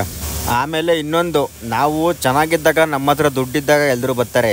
ನಮ್ಮ ಹತ್ರ ಈ ಥರ ಕಷ್ಟ ಸಿಗಾಕೊಂಡಾಗ ಯಾರೂ ಬರಲ್ಲ. ಉದಾಹರಣೆಗೆ ನೋಡ್ರಿ, ಈಗ ದರ್ಶನ್ ನಮ್ಮ ಡಿ ಬಾಸ್ ಜೊತೆನೆ ಮೊದಲೆಲ್ಲ ಈಗ ಧನ್ವೀರ್ ಆಗ್ಬೋದು ಅಥವಾ ಯಾರಪ್ಪ ಅವರು ಅಭಿಷೇಕ್ ಅಂಬರೀಷು ಮತ್ತು ಸುಮಾರು ಜನ ಚಿಕ್ಕಣ್ಣ ಆಗ್ಬೋದು, ಮತ್ತು ಇನ್ನೂ ಸುಮಾರು ಜನ ಏನೇನಿದ್ರು ಅವಾಗೆಲ್ಲ ಎಷ್ಟೆಷ್ಟು ಜೊತೆಲಿರ್ತಾಯಿದ್ರು. ಇವಾಗ ನೋಡ್ರಿ, ಈ ಸ್ಟೇಷನಲ್ಲಿರೋದಕ್ಕೆ ಒಬ್ಬರಾದರೂ ತಲೆ ಹಾಕ್ತವ್ರ? ಇದರಲ್ಲೇ ಅರ್ಥ ಮಾಡ್ಕೋಬೇಕು ನಾವು. ನಮ್ಮ ಜೀವನ ಐತೆ ಅದನ್ನು ನೋಡ್ಕೊಂಬಿಟ್ರೆ ಸಾಕಪ್ಪ. ಹೊರ್ಗಡೆದೆಲ್ಲ ನಮಗೆ ಯಾಕೆ? ಮುಚ್ಕೊಂಡು ನಮ್ಮದು ನಾವು ನೋಡ್ಕೊಂಡಿದ್ದೆ ಆಯ್ತಲ್ಲ ಅಂತ ಬದುಕ್ಬಿಟ್ರೆ ಏನೂ ಆಗಲ್ಲ ಗುರು. ಬೇಕಾಗಿರಲಿಲ್ಲ ನನಗೆ ಪದೇ ಅಂದರೆ ನೆನೆಸ್ಕೊಂಡ್ರೆ ಸಿಕ್ಕಾಪಟ್ಟೆ ಹೊಟ್ಟೆ ಉರಿತೈತೆ ಗುರು. ನಮ್ಮ ಹಿಂಗೆಲ್ಲ ಮಾಡ್ಬಿಟ್ಟವ್ರ, ಈ ಥರ ಎಲ್ಲ ಆಯ್ತಲ್ಲ ಗುರು. ನಾವು ಇಷ್ಟು ಅಭಿಮಾನ ಇಟ್ಟಿದ್ವಿ, ಎಷ್ಟು ಪ್ರೀತಿ. ಬಟ್ ಅವ್ರು ಮೀಟ್ ಆಗಿಲ್ಲ. ಏನೇ ಆದ್ರೂ ಅವ್ರ ಮೇಲೊಂದು ಹುಚ್ಚು ಪ್ರೀತಿ ಇತ್ತು. ಬಟ್ ಅದು ಯಾಕೋ ಇವತ್ತು ಸಿಕ್ಕಾಪಟ್ಟೆ ಬೇಜಾರಾಗ್ತೈತೆ. ಅವರು ರೇಣುಕಾ ಸ್ವಾಮಿನವ್ರು ಅವರು ಸ್ವಲ್ಪ ಅತಿರೇಕಕ್ಕೆ ಕೇರವ್ರೆ. ಯಾಕಂದರೆ ಅವರು ಬಾಸ್ ಅಭಿಮಾನಿ ಅಂತೆ. ಅವರೇನು ನಮ್ಮ ಅದಕ್ಕೆ ಮತ್ತು ನಮ್ಮ ಅಣ್ಣ ಚೆನ್ನಾಗಿರಲಿ, ನೀವು ಯಾಕೆ ಮಧ್ಯೆ ಎಂಟ್ರಿ ಆಗಿದ್ದೀರಾ ಅಂದ್ಬಿಟ್ಟು ಏನೋ ಆ ಲೇಡಿ ಎಂಟ್ರಿ ಆಗಿದ್ರು. ಅವ್ರಿಗೆ ಆ ಥರ ಬೇಡ ಕಮೆಂಟ್ ಮಾಡಿ ಮತ್ತೇನೋ ಫೋಟೋಸ್ ಕೂಡ ಏನೋ ಕಳಿಸಿದ್ರಂತೆ ಅಂತ ಗೊತ್ತಾಯಿತು. ಆ ಥರ ಹಂಗಾಗ್ಬಿಟ್ಟು ಇವರೆಲ್ಲ ಜಾಸ್ತಿ ಮಾಡ್ಕೊಂಡಿರೋದು. ಏನೋ ಬಿಡ್ರಿ, ನೋಡೋಣ. ನಾನು ಮತ್ತೆ ಅವೆಲ್ಲ ಮಾತಾಡ್ಕೊಂಡ್ರೆ ಸುಮ್ಮನೆ ಜಾಸ್ತಿ ಆಗುತ್ತೆ. ನಂದೇನಾದರೂ ತಪ್ಪಿದ್ರೆ ಕ್ಷಮಿಸ್ಬಿಡ್ರಿ. ಯಾಕೋ ನನಗೆ ಹೇಳ್ಬೇಕು ಅನ್ನಿಸ್ತು, ಹೇಳಿದೆ. ನನ್ನ ಪ್ರಕಾರ ನನಗೆ ಇಷ್ಟ ಬಂದಿದ್ದು ಹಿಂಗೈತೆ ಅಂತ ಹೇಳಿದ್ದೀನಿ ಅಷ್ಟೇ, ನನ್ನ ಒಪಿನಿಯನ್ನು. ಅಕಸ್ಮಾತ್ ಯಾರಿಗಾರು ಅರಿಟಾದರೆ ಸಾರಿ ಕೇಳ್ತಾ ಇದ್ದೀನಿ, ಬೇಜಾರು ಮಾಡ್ಕೊಬೇಡ್ರಿ. ನನಗನ್ಸಿದ್ದಷ್ಟೇ ನಾನು ಹೇಳಿರೋದು. ಮೇಯ್ನ್ ನಮಗೆ ನಾವೇನೇ ಹೀರೋಗಳು, ನಮಗೆ ನಮ್ಮ ಅಪ್ದಿರೇನೇ ಹೀರೋಗಳು. ಯಾರೋ ಬಂದೇ ನಮ್ಮನ್ನು ಸಾಕಲ್ಲ, ಯಾರೋ ಬಂದು ನಮಗೆ ದುಡ್ದಾಕಲ್ಲ. ನಾವೇ ದುಡ್ಕೋಬೇಕು, ನಾವೇ ತಿನ್ನಬೇಕು, ಹುಡ್ಸಿದ ಅಪ್ಪ ಅಮ್ಮನೇ ನಮಗೆಲ್ಲ ನೋಡ್ಕೋಬೇಕು ಅಲ್ವಾ. ಈ ಹುಚ್ಚ ಅಭಿಮಾನ ಇರಬಾರ್ದು, ಅಭಿಮಾನ ಇರಬೇಕಷ್ಟೇ. ಇದು ತೂಬಿನ ಕೆರೆ ಅಂತ, ಇಲ್ಲಿ ಒಂದು ಬ್ರಿಡ್ಜ್ ಐತೆ, ಮೇಲ್ಗಡೆ ಬಂದು ರೈಟು ಯೂ ಟರ್ನ್ ತಗೊಂಡು ಮತ್ತೆ ಲೆಫ್ಟ್ ಹೋಗ್ಬೇಕು. ಅಡ್ರೆಸ್ ಕೇಳಿದೆ, ಏನು ಯಲಕೆಹತ್ನಹಳ್ಳಿ ಹಾಸ್ಪಿಟ್ಲ್ ರೋಡ್ ಅಂತ ಕೇಳ್ರಿ ಅಂತ ಹೇಳಿದ್ರು. ಕೇಳಿದೆ ನಾನು, ಮ್ಯಾಪ್ ನೋಡೋದು ರೈಟ್ ಸೈಡ್ ಇತ್ತು, ಅದು ರೋಡಿನ ಕೆಳಗಡೆ ಇದೆಯಂತೆ, ಅಲ್ಲಿ ಲೆಫ್ಟ್ ತಗೊಂಡು ಹೋಗ್ಬೇಕು ಅಂತ ಹೇಳಿದ್ರು. ಕೇಳೋ ಹೊತ್ತಿಗೆ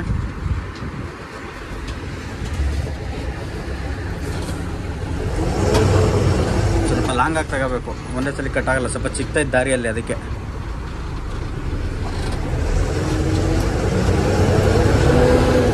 ಯಜಮಾನ್ರೆ, ಯಲಕೆಹತ್ನಹಳ್ಳಿ ಹಾಸ್ಪಿಟ್ಲ್ ರೋಡು, ಯಲಕೆಹತ್ನಹಳ್ಳಿ ಹಾಸ್ಪಿಟ್ಲ್ ರೋಡು ಹಿಂಗನಾ? ಸರಿ.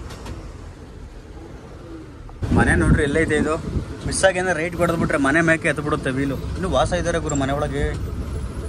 ಬಾ ಬಾ ಬಾ ಬಾ, ನೋಡಿ ಇಷ್ಟೊಂದು ವಾಸ ಇದ್ದಾರಲ್ಲ ಗುರು. ದುಡ್ಡು ಗಿಟ್ಟು ಕೊಟ್ಟಿಲ್ಲ ಅವ್ರಿಗೆ, ಬೇರೆ ಮನೆಗೇನೆ ಕಟ್ಕೋಬೋದಲ್ವಾ? ಏನಪ್ಪಪ್ಪ ಅವ್ರು ಹೆಂಗೆಂಗೋ ಏನೇನೋ, ನಮ್ಗೆ ಹೆಂಗೋ ನಿಧಾನ ಬರೋಣ ಏನೇಸು. ಇಲ್ಲೆಲ್ಲ ರೇಟ್ ತಗೋಬೇಕು. ಓಮಿನಿ ಐತಲ್ಲ ಅಲ್ಲಿ, ಓಮಿನಿ ಐತಲ್ಲ ಅಲ್ಲೇ ರೇಟ್ ತಗೋಬೇಕು. ಎಲ್ಲೆಲ್ಲೋ ಇದು ಬೈಪಾಸು ಐತಲ್ಲ, ಎಕ್ಸ್ಪ್ರೆಸ್ ವೇ, ರೋಡ್ಗಳ ಗೊತ್ತಾಗಲ್ಲ ಅದರಲ್ಲಿ, ಎಲ್ಲೆಲ್ಲೋ ಕನ್ಫ್ಯೂಸ್ ಮಾಡ್ಬಿಡುತ್ತೆ. ಇದೆಯಲ್ಲಪ್ಪ ಚಿಕ್ಕ ಜಾಗ ಗುರು, ಹಿಂಸೆನೇ ಗುರು ಚಿಕ್ಕ ಚಿಕ್ಕ ಜಾಗಗಳಲ್ಲಿ. ಏನು ಮಾಡೋಕ್ಕಲ್ಲ, ಎಲ್ಲ ಕಡೆ ಕಟಿಂಗ್ ಮಾಡ್ಬೇಕಲ್ಲ ನಾವು. ಆಲೆ ಮನೆ ಅಂತ ಐತೆ ಅಂದ್ರಪ್ಪ ಗೋಡನ್ನು. ಆಲೆ ಮನೆ ಬಂದು ಇಲ್ಲೇ ಐತೆ, ಅದೇ ಆಲೆ ಮನೆ, ಅದ್ರ ಪಕ್ಕದಲ್ಲೇ ಐತಲ್ಲ ಅದ ಗೋಡನ್ನು.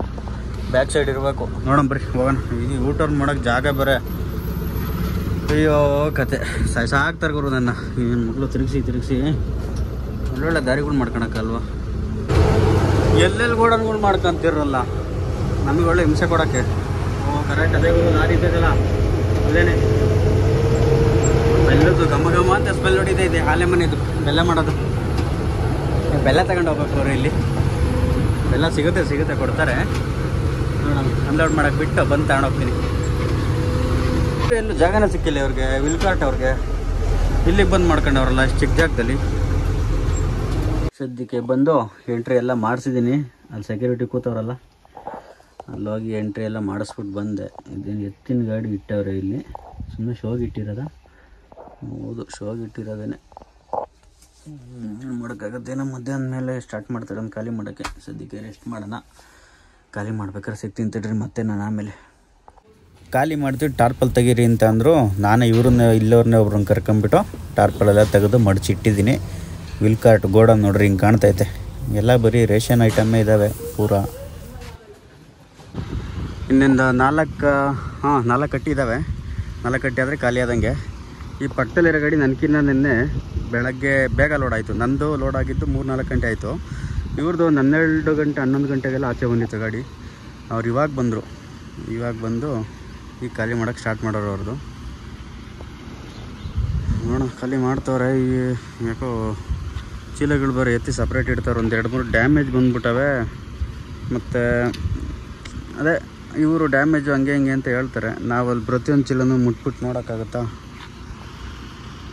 ಅವರು ಎಷ್ಟು ಒಂದು 10-15 ಜನ ಇರ್ತಾರೆ ಲೇಬರ್ಗಳು. ಒಂದೇ ಸಲ ತಪ ಅಂತ ಎಸಿತಾ ಇರ್ತಾರೆ ಬೆಲ್ಟ್ ಮೇಲೆ. ನಾವು ಮುಟ್ಕೊಂಡು ಕೂತ್ಕೊಳ್ಳೋಕ್ಕೂ ಆಗಲ್ಲ. ನೋಡೋಣ ಏನು ಮಾಡ್ತಾರೆ. ಗಾಡಿಯನ್ನು ಖಾಲಿ ಮಾಡಿ ಸೈಡ್ಗೆ ಹಾಕಿದೆ. ಬಟ್ ರಿಸೀವ್ಡ್ ಕೊಡೋಕ್ಕೆ ಏನಾಗೈತೆ ಅಂದರೆ, ಒಂದು 9 kg ಸಾಲ್ಟೇಜ್ ಬಂದೈತೆ. ಸಾಲ್ಟೇಜ್ ಬಂದಿರೋದಕ್ಕೆ ಅಮೌಂಟ್ ಕಟ್ಕೊಡು ಅಂತ ಹೇಳ್ತಾವ್ರೆ. ಏನಕ್ಕೆ ಅಮೌಂಟ್ ಕೊಟ್ಕೊಡ್ಬೇಕು ಅಂತ ನಾನು ಕೇಳಿದೆ. ಅದು ಒಂದೊಂದು ಚೀಲದಲ್ಲಿ ಅರ್ಧ kg ಜಾಸ್ತಿ ಇರುತ್ತೆ. ಈಗ 50 kg ಬ್ಯಾಗಲ್ಲ, ಒಂದೊಂದು ಚೀಲದಲ್ಲಿ 51 ಬಂದಿರ್ಬೋದು. ಒಂದೊಂದು ಚೀಲದಲ್ಲಿ ಈಗ 49.5 ಅಥವಾ 49 ಹಿಂಗೆ ಬಂದಿರುತ್ತೆ. ಹೆಚ್ಚು ಕಮ್ಮಿ ಇರುತ್ತೆ. ಬಟ್ ಗಾಡಿ ಪೇಮೆಂಟ್ ಪ್ರಕಾರ ನಾನು ಲೋಡ್ ಮಾಡಿಸಿ ಪೇಮೆಂಟ್ ಮಾಡಿಸಿದಾಗ ಕರೆಕ್ಟಾಗೈತೆ. ಅಲ್ಲದೇನು ಇಲ್ಲಿ ಇವರು ಪೇಮೆಂಟ್ ಮಾಡಿಸ್ಕೊಳ್ಳಿಲ್ಲ. ಯಾವ್ಯಾವ 1-2 ಚೀಲ ಸುಮ್ಮನೆ ಮನ್ಸಿಗೆ ಬಂದಾಗ ಒಂದು 5-6 ಚೀಲ ಚೆಕ್ ಮಾಡಿದ್ರು.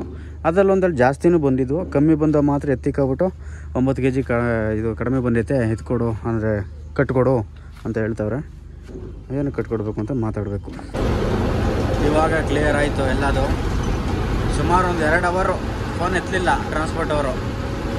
ಫೋನ್ ಮಾಡಿ ನನಗೆ ಸಾಕಾಗೋಯ್ತು. ಕೊನೆಗೆ ಲಾಸ್ಟ್ಗೆ ಅವರೇ ಮಾಡಿದ್ರು. ಏನೋ ಬ್ಯುಸಿ ಇದ್ರಂತೆ, ಅದಕ್ಕೆ ಫೋನ್ಗಳು ಎತ್ತಿಲ್ಲ, ಕಟ್ ಮಾಡ್ತಾಯಿದ್ದೆ ಅಂತ ಅಂದರು. ಆಮೇಲೆ ಇವ್ರ ಹತ್ರ ಮಾತಾಡಿದ್ರು. ಪಾರ್ಟಿ ಅವ್ರಿಗೆ ಕಾನ್ಫರೆನ್ಸ್ ಹಾಕ್ಬಿಟ್ಟು ಪಾರ್ಟಿನ ಮತ್ತು ವೇರ್ ಹೌಸ್ ಅವರು ಇಬ್ಬರು ಕೂಡ ಮಾತಾಡ್ಕೊಂಡ್ರು. ಯಾಕಂದರೆ ಪ್ಯಾಕಿಂಗ್ ಮಾಡಬೇಕಾದ್ರೆ ಫ್ಯಾಕ್ಟ್ರಿ ಅವ್ರು ಏನು ಮಾಡ್ತಾರೆ, 50 kg ಮೇಲೆ 100-200 ಗ್ರಾಮ್ ಅಥವಾ ಅರ್ಧ ಕೆಜಿ ಜಾಸ್ತಿ ಬರ್ಬೋದು ಅಥವಾ ಕಡಿಮೆ ಬರ್ಬೋದು, ಹೆಚ್ಚು ಕಮ್ಮಿ ಇರುತ್ತೆ. ಟೋಟಲ್ ವೆಯ್ಟು ಗಾಡಿ ವೆಯ್ಟ್ ಹಾಕೋದು ಅಲ್ಲಿ ಲೋಡ್ ಮಾಡಬೇಕಾದ್ರೆ ಇವರು ಅಂದರೆ ಎಲ್ಲ ಚೀಲದ್ದು ಏನು ಕನ್ಸಿಡರ್ ಮಾಡಲಿಲ್ಲ, ತೂಕ ಮಾಡ್ಕೊಳ್ಳೂ ಇಲ್ಲ. ಇವರು ತೂಕ ಮಾಡ್ಕೊಂಡಿದ್ದೆ ಯಾವುದು ಮಾಮೂಲಿ ಚಿಕ್ಕ ಸ್ಕೇಲ್ ಮೇಲೆ ಒಂದು 7-8 ಚೀಲ ತೂಕ ಮಾಡ್ಕೊಂಬಿಟ್ಟು ಅದರಲ್ಲಿ 3-4 ಚೀಲ ಜಾಸ್ತಿ ಬಂದವ ಎತ್ತಾಕ್ಬಿಟ್ರು ಒಳಗಡಿಕೆ, ಕಡಿಮೆ ಬಂದ ಮಾತ್ರವ ಕಟ್ಕೊಡ್ರಿ ಅಂತ ಕುಂತಿದ್ವು. ಅದೇನು ಜಾಸ್ತಿ ಏನಲ್ಲ, ಏನೊಂದು 500-600 ರೂಪಾಯಿ ಹಾಕ್ಬೋದಿತ್ತೇನೋ 10 kg 9-10 kgಗೆ. ಸುಮ್ಮನೆ ಕೈಯಿಂದ ಏನಕ್ಕೆ ಕಟ್ಕೊಡ್ಬೇಕು? 400 ರೂಪಾಯಿ 500 ರೂಪಾಯಿ 600 ರೂಪಾಯಿ ಅಂದರೆ 500-600 ರೂಪಾಯಿ ಅಂದರೆ ನನಗೆ 2 ದಿನದ್ದು ಖರ್ಚಿನ ದುಡ್ಡು, ಊಟ ದುಡ್ಡು ಅಲ್ವಾ? ಸುಮ್ಮನೆ ಏನಕ್ಕೆ ಫ್ರೀಯಾಗಿ ಅವ್ರಿಗೆ ಬಿಟ್ಕೊಡ್ಬೇಕು? ಯಾರ್ದೋ ತಪ್ಪಿಗೆ ನಾವೇ ಯಾಕೆ ಕೊಡ್ಬೇಕು ಅದನ್ನು? ಆಮೇಲೆ ಸರಿ ಆಯ್ತು. ಇವಾಗ ಎಲ್ಲ ಮಾತಾಡಿ ಬಾಡಿಗೆ ಎಲ್ಲ ಹಾಕ್ತೀನಿ, ಒಂದು 2 ಅವರು ವೆಯ್ಟ್ ಮಾಡಿರಿ ಅಂತ ಹೇಳವ್ರೆ. ಬಾಡಿಗೆ ನೋಡೋಣ ಯಾವಾಗ ಆಗ್ತಾರೆ ಗೊತ್ತಿಲ್ಲ, ಮತ್ತು ಬೆಳಗ್ಗೆ ಹಾಕ್ತಾರೋ ಈಗ ಹಾಕ್ತಾರೆ ನೋಡೋಣ. ಈಗಲೇ ಹಾಕ್ತೀನಿ ಅಂತ ಹೇಳವ್ರೆ. ನಾನು ಸದ್ಯಕ್ಕೆ ಇವಾಗ ದೇವನಹಳ್ಳಿಗೆ ಹೋಗ್ತಾಯಿದ್ದೀನಿ. ಯಾರ ಮಾಟ ಮಂತ್ರ ಮಾಡಿಸ್ಬಿಟ್ಟವ್ರೆ ನಂಗೆ ಗೊತ್ತಿಲ್ಲ ಗುರು. ಯಾಕೋ ಒಂದು 2-3 ಟ್ರಿಪ್ಪಿಂದ ಬರೀ ಪ್ರಾಬ್ಲಮ್ಸೇನೆ ಜಾಸ್ತಿ, ಏನಾದರೂ ಒಂದು ಹುಡ್ಕೊತಾ ಇರ್ತಾರೆ ಹೊಸ್ದಾಗಿ. ಬಂದೆ ಇವಾಗ ಅಲ್ಲಿಂದ ಹೊರಟೆ ಎಕ್ಸ್ಪ್ರೆಸ್ ರೈಲೇನೆ. ಡೀಸೆಲ್ ಹಾಕ್ಸ್ಕೋಬೇಕು, ಫುಲ್ ಟ್ಯಾಂಕ್ ಮಾಡಿಸ್ಕೊಂಡಿತ್ತು. ಫುಲ್ ಟ್ಯಾಂಕ್ ಮಾಡಿಸ್ಕೊಂಡು ಹೌದು ಫುಲ್ ಟ್ಯಾಂಕ್ ಮಾಡಿದ್ಮೇಲೆ ಮಾಡ್ಕೊಂಡೇ ಇಲ್ಲ, ಡೀಸೆಲ್ ಹಾಕೇ ಇಲ್ಲ. ಇಲ್ಲೇ ಎಲ್ಲರೂ ಸರ್ವಿಸ್ ರೋಡಿಗೆ ತಗೊಂಬಿಟ್ಟು ಡೀಸೆಲ್ ಹಾಕ್ಸ್ಕೊಳ್ಳೋಣ ಫಸ್ಟು. ಮೇನ್ ಡೀಸೆಲ್ಲು ಸ್ವಲ್ಪ ಲೇಟಾಗಿ ಹೋದ್ರೂ ನಡೆಯುತ್ತೆ. ಸರ್ವಿಸ್ ರೋಡಿಗೆ ತಗೊಂಡಿದ್ದು 2 ಉದ್ದೇಶ. ಒಂದು ಟೋಲ್ ತಪ್ಸೋಕ್ಕೆ, ಸುಮ್ಮನೆ ಸೀದಾ ಹೋದರೆ ಟೋಲ್ ಬೇರೆ ಕಟ್ಕೋಬೇಕು. ಆಮೇಲೆ ಇನ್ನೊಂದು ಡೀಸೆಲ್ ಹಾಕ್ಸ್ಕೊಳ್ಳೋಕ್ಕೆ, ಎರಡಕ್ಕೂ ಯೂಸ್ ಆಗುತ್ತೆ. ಮತ್ತು ಸೀದಾ ಹೋಗಿದ್ರೆ ಬಂಕ್ಗಳು ಸಿಗ್ತಿರ್ಲಿಲ್ಲ, ಹಂಗೆ ಹೊಂಟೋಗ್ಬೇಕಿತ್ತು. ಇಲ್ಲೇ ಬಿಡದಿ ಹತ್ರನೇ ಒಂದು ಇಂಡಿಯನ್ ಆಯಿಲ್ ಬಂಕಲ್ಲಿ ಡೀಸೆಲ್ ಫಿಲ್ ಮಾಡಿಸ್ಕೊತಾ ಇದ್ದೀನಿ. ಇನ್ನೇನು ಫುಲ್ ಟ್ಯಾಂಕ್ ಆಗೈತೆ ಆಲ್ಮೋಸ್ಟ್. ಇನ್ನೊಂದು 200-300 ಹಿಡಿಬೋದೇನೋ ಅಂದ್ಕೊತೀನಿ. 34,000 ಆಲ್ರೆಡಿ 395 ಲೀಟ್ರ್ ಮೇಲೆ ಓಡ್ತೈತೆ. ಇನ್ನು ಎಷ್ಟು ಹಿಡಿಬೋದು ಇನ್ನೂ ನೋಡಬೇಕು. ಮೋಸ್ಟ್ಲಿ ಸ್ಟಾಪ್ ಆಗ್ಬೋದು ಇಲ್ಲಿಗೇನೆ ಅನಿಸುತ್ತೆ. ಸ್ಟಾಪ್ ಮಾಡಿದ್ರು ಬಿಡ್ರಿ ಹೋಲಿ ಸಾಕು, ಸುಮ್ಮನೆ ಯಾಕೆ ಜಾಸ್ತಿ ಚೆಲ್ಲುತ್ತೆ. ಸಾಕು 34,100 ಐತೆ, ಇಷ್ಟಿರಲಿ ಸದ್ಯಕ್ಕೆ. ಬಂಕಲ್ಲಿ ಡೀಸೆಲ್ ಹಾಕಿಸ್ತವನು ಗಾಡಿನ ಇಲ್ಲೇ ಪಕ್ಕದಲ್ಲೇ ಪಾರ್ಕಿಂಗ್ ಐತೆ, ಬಂಕ್ ಅವ್ರದ್ದೇನೆ, ಇಲ್ಲೇ ಹಾಕ್ತೆ ಗಾಡಿ. ಯಾಕಂದರೆ ನೋ ಎಂಟ್ರಿ ಮತ್ತು ಟ್ರಾಫಿಕ್ ಇರುತ್ತಲ್ಲ, 10 ಗಂಟೆ ಮೇಲೆ ಹೋಗೋಣ ಅಂತ. ನಾನು ಸಿಟಿ ಒಳಗೆ ಹೋಗೋದಲ್ಲ ದೇವನಹಳ್ಳಿಗೆ, ಅದಕ್ಕೆ ಪಕ್ಕದ ಗಾಡಿಯವರು ಅವರೇನೋ ತುಮಕೂರು ರೋಡ್ ಹೋಗ್ಬೇಕಂತೆ. ಅವ್ರಿಗೆ ರೋಡ್ ಕನ್ಫ್ಯೂಸ್ ಆಗಿಬಿಟ್ಟು ಪಾಪ ಗೊತ್ತಾಗಿರಲಿಲ್ಲ. ಅವ್ರಿಗೆ ಅಡ್ರೆಸ್ ಹೇಳಿದ್ದೀನಿ. ಅವರು ಸ್ವಲ್ಪ ಹೊತ್ತು ಬಿಟ್ಟು ಹೋಗ್ತಾರೆ, ಸೀದಾ ಹೋಗ್ಬಿಟ್ಟು ನೈಸ್ ರೋಡ್ ಸಿಗುತ್ತೆ ಮುಂದೆ, ಇಲ್ಲಿಂದ ಒಂದು 8-9 ಕಿಲೋಮೀಟ್ರಲ್ಲಿ ಲೆಫ್ಟ್ ಎತ್ಕೊಂಡ್ಬಿಡ್ರಿ ಅಂತ ಹೇಳಿದೆ. ಈ ಜೊತೆಲೇ ಬಂದರು ಹಿಂದ್ಗಡೆ ಅವರು ಇಲ್ಲಿವರೆಗೂ. ಎಲ್ಲಿಂದ ಅಂದರೆ ಹತ್ತತ್ರ ಮದ್ದೂರಿಂದ ಜೊತೆಲೇ ಬಂದರು ಅವರು. ಮದ್ದೂರು ಅಲ್ಲಿ ಅವ್ರಿಗೆ ಗೊತ್ತಾಗಿರಲಿಲ್ಲ ಅಡ್ರೆಸ್, ಅಲ್ಲಿಂದ ಟೀ ಅಂಗಡಿ ತಂದು ನಿಲ್ಲಿಸಿದ್ರು. ಅಲ್ಲಿ ಕೇಳಿದ್ರು, ಬರ್ರಿ ಕರ್ಕೊಂಡು ಹೋಗ್ತೀನಿ ಅಂದ್ಬಿಟ್ಟು ಗಾಡಿಯಿಂದನೇ ಬಂದರು. ಸದ್ಯಕ್ಕಿಲ್ಲೇ ಹಾಕ್ಕೊಂಡವ್ರೆ ಅವರು. ಸ್ನೇಹಿತರೆ ಗುಡ್ ಮಾರ್ನಿಂಗ್. 10:11 ಗಂಟೆ ಹಂಗೆ ಹೋಗೋಣ ಅಂತ ಅಂದ್ಕೊಂಡು ನಾವು ಮನೆ ಕಂಡೆ ಬಂಕಂದ್ರೆ ಅಲ್ಲೇ ಸೈಡಿಗೆ ಹಾಕ್ಬಿಟ್ಟು ಪಾರ್ಕಿಂಗಲ್ಲಿ ಎದ್ದೇಳೋಕ್ಕೆ ಆಗಿಲ್ಲ. ಈಗ 4:15 ಈಗ ಎಚ್ಚರ ಆಗೈತೆ. ಸದ್ಯ ಇವಾಗಾದರೂ ಎಚ್ಚರ ಆಯ್ತಲ್ಲ, ಇಲ್ಲ ಅಂದಿದ್ರೆ ಮತ್ತೆ ನೋ ಎಂಟ್ರಿ ಸಿಗಾಕೋಬೇಕಾಗೋದು. ಟೈಮ್ ಐತೆ, ಆದಷ್ಟು ಬೇಗ ಸಿಟಿನ ದಾಟಿಬಿಡೋಣ. ಈಗ ಇನ್ನೇನು ಹತ್ರ ಕುಂಬಳಗೂಡಲ್ಲಿದ್ದೀನಿ. ನಾಯಂಡಹಳ್ಳಿ ಮೆಟ್ರೋ ಹತ್ರ ಹೋಗ್ತಾ ಇದ್ದೀನಿ. ಮಾರ್ಕೆಟ್ ರೋಡು ಸೀದಾ. ಈಗ ಮಾರ್ಕೆಟು ಕೇರ್ ಮಾರ್ಕೆಟು ಫ್ಲೈಓವರ್ ಇದೆಲ್ಲದ್ರ ಮೇಲ್ಗಡೆ ಹೋಗ್ತಾ ಇದ್ದೀನಿ. ಇಷ್ಟೊತ್ತಿಗೆ ಎಷ್ಟು ಜನ ಇದ್ದಾರೆ ಅಂದರೆ 4:45 ಹತ್ತತ್ರ ಆಗೈತೆ. ಆದರೂ ಜನ ಸಿಕ್ಕಾಪಟ್ಟೆ. ಅಲ್ಲ ಇಷ್ಟು ಬೇಗ, ಇವತ್ತು ಶನಿವಾರ ಅಲ್ವಾ, ಬೆಳಗ್ಗೆನೇ ಕೆಲ್ಸಕ್ಕೆ ಹೋಗೋರು ಎಲ್ಲ ಪಾಪ. ಇದು 4 ಗಂಟೆ, ಬೆಳಗ್ಗೆ 4 ಗಂಟೆಯಿಂದೆಲ್ಲ ಸ್ಟಾರ್ಟ್ ಆಗ್ಬಿಡ್ತಾರೆ ಜನಗಳು, ಬ್ಯುಸಿ. ಅದರಲ್ಲೂ ಮತ್ತೆ ಬೆಳಗ್ಗೆ 7-7:15 ಮೇಲಂತೂ ಫುಲ್ಲು, ಆವಾಗ ಇನ್ನೂ ಬ್ಯುಸಿ. ಅಷ್ಟು ರೋಡ್ಗಳು ಬ್ಯುಸಿ ಆಗಿಬಿಡ್ತವೆ. ಮಾರ್ಕೆಟ್ ಫ್ಲೈಓವರ್ ಇನ್ನೇನು ಸ್ವಲ್ಪ ದೂರ ಮುಗಿಯುತ್ತೆ. ಮಾರ್ಕೆಟಲ್ಲಿ SP ರೋಡ್ ಹತ್ರ ಕೆಳಗೆ ಇಳಿದ್ಬಿಟ್ಟು ಟೌನ್ ಹಾಲ್ ಹತ್ರ ಹೋಗಿ ಟೌನ್ ಹಾಲಿಂದನೇ ಹೋಗಬೇಕು. ನೋಡ್ರಿ ಇವಾಗ ಹೆಂಗೆ ಕಾಣುತ್ತೆ ವ್ಯೂ. ಕೇರ್ ಮಾರ್ಕೆಟಿಗೆ ನೋಡ್ರಿ ಎಷ್ಟು ಜನ ಬಂದವ್ರೆ. ಆಯ್ತು ತಗೊಳ್ಳೋಣ. ಅದು ಯಾಕೆ ಸ್ಟಾಪ್ ಮಾಡ್ತಾನೆ ಅನ್ಸುತ್ತೀವಿ ಅಣ್ಣ. ಆಯ್ತು ಅದಸ್ಕ ನಡಿ ಬೇಗ ನಡಿಯಪ್ಪ. ಹಿಂದ್ಗಡೆ ಅವನು ಸಾಯ್ತಾರೆ ಯಾರೋ ನೋಡ್ಕೊಂಡು. ಬೆಳಗ್ಗೆ ಎಷ್ಟು ಜನ ಬಂದವ್ರು ನೋಡ್ರಿ ಮಾರ್ಕೆಟ್ಗೆ.